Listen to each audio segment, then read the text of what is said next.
They have a complex relationship. This is from the story The Traumatized Metallurgist, which is in the book. On all those shows like Buffy the Vampire Slayer and those shows that the main like female vampire hunter or whatever, they always have an entourage of kooky friends, you know, who trail along with them. So I created some fictional characters. Well, the girl detective is fictional in a way, but her friend Homer Thesiger, who she went to high school with, he's a boy inventor, and this is they're in a. I wanted to have them in a malt shop, like drinking like malt shake soda, you know, but that didn't exist back then. So they're in an apothecary drinking medicinal syrup water. September 1876. They call me a boy inventor, boasted the petulant young man seated with a comforting mug of medicinal sarsaparilla in front of the apothecary. A bowler hat bestrode his forelocked head. Here's a picture of him.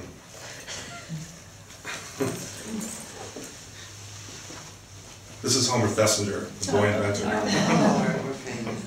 Who did the illustrations? What page? I found them. I did not draw them. He worships Thomas Edison, who at this time in 1876 wasn't famous yet, as you'll see.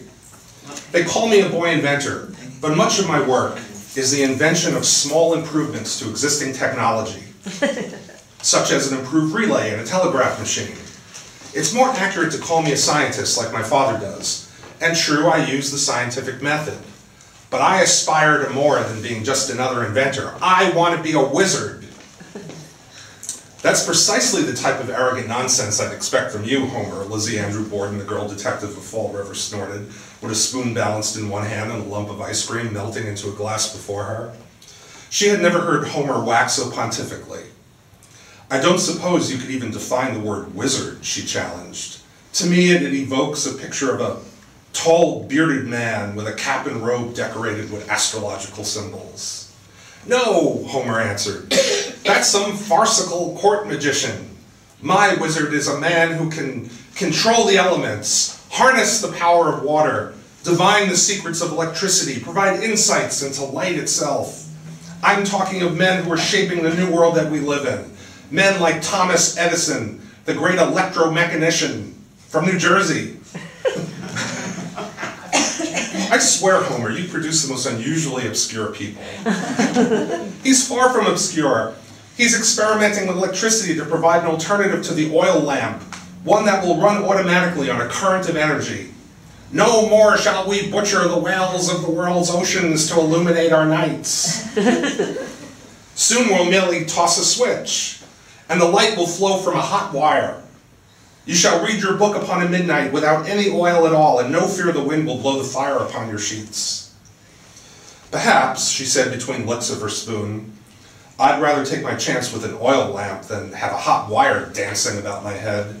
And besides, how does making a wire hot make you a wizard? Homer held up his hands to the air before him and grasped the emptiness. Can you touch the light? Can you move it around and make it do your will? Try that, and then tell me the man who can conduct the course of light rays is not a wizard. But he hasn't done it yet, she was quick to explain, by your own admission. Well, he's already invented the quadruplex telegraph. From your puzzled frown, I conclude you've never heard of the quadruplex telegraph. Lizzie forced her puzzled frown to dissipate. Oh, I know what a telegraph is, she announced. True, it's a remarkable device to carry words across vast oceans, vast distances, but there's nothing remarkable about this, certainly not anything to cause this man in New Jersey to be so agitated. Mr. Edison's quadruplex, Homer said breathlessly, can carry 4 telegraph messages across one wire. Could you imagine that? But I'd only want to send one message at a time, Lizzie shrugged. Where's the advantage? Think of a network of wires bringing the human word across vast distances, across oceans. That's what you want to do with your life, she asked. It sounds rather lofty for a boy from Fall River. Oh, and Edison was just a boy from Ohio, Homer smirked. Now he's got a big contract with Western Union and a big laboratory in New Jersey. Where would any of us be without ambition? The acorn would never become the tree. Lizzie, think of what you can do with a quadruplex telegraph. What if you were in a situation where you have to send a message to 4 people at the same time? I'd send them all telegrams, Lizzie huffed. No, that would be laborious.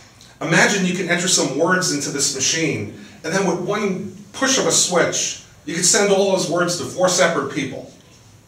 Lizzie peered downward, dropped her spoon into her glass, drummed her fingers on the tabletop as if she was composing type. Okay, let's see. I must tell my sister back on 2nd Street what meat to buy for supper. I should compose the words as if I were setting the type, and then she reached me on her lunch and stabbed the tablecloth with a forceful fingertip.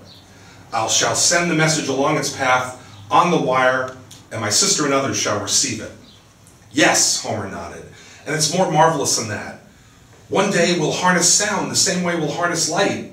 The human voice, political speeches, entire pieces of music will be carried over these wires, moving into all the towns across America. We shall even send the signals across the transatlantic cable. One orchestra playing Beethoven's Fifth in the Academy building will be heard by the entire world. Who will be conducting? Lizzie pondered. Mr. Edison will create machines that will capture the music, encode it onto sheets of metal, and then be capable of playing it back long after its recording, long after the orchestra players are lying in their Oak Grove tombs. The ordinary man shall carry this music around in his vest pocket and bring it out and listen to it when he chooses. Lizzie sat back against her chair. Well, Homer, while all you wizards go off on your great visions of scientific conquest and playing Beethoven over the Atlantic Ocean, I'll still be carrying in the milk, ironing the laundry with my flats, and complaining to the Maggie that the morning muffins are burnt.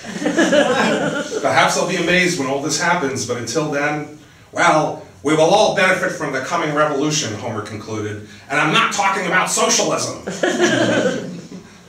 He marched from the table to the front counter where A.E. Dobbs, proprietor and inventor of Dobbs Medicinal Syrup Water and Sarsaparilla Health Notion, stood in subdued conversation with 2 bowler-hatted gentlemen. Lizzie watched Homer cautiously, subtly agitated by his arrogant philosophy. It seemed only yesterday he was merely tinkering with some Bunsen burners in his father's barn on Pleasant Street. Now he was shouting about sending the human voice around the world over wires. It had been not enough to fashion himself as an electromechanician, toying with electricity and machinery. Now he was some sort of wizard. Oh, it all comes down to metal and power, she concluded. They want the metal in their money, in their telegraphs, in their mighty ships on the river, in their cannons for war. The world of men is the world of metal. I'm glad that women have cloth and linen and silk to balance it all out.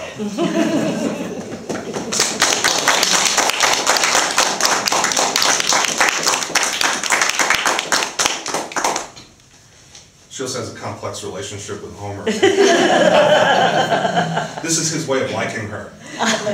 He's trying to tell her that all through the stories, but she doesn't get it.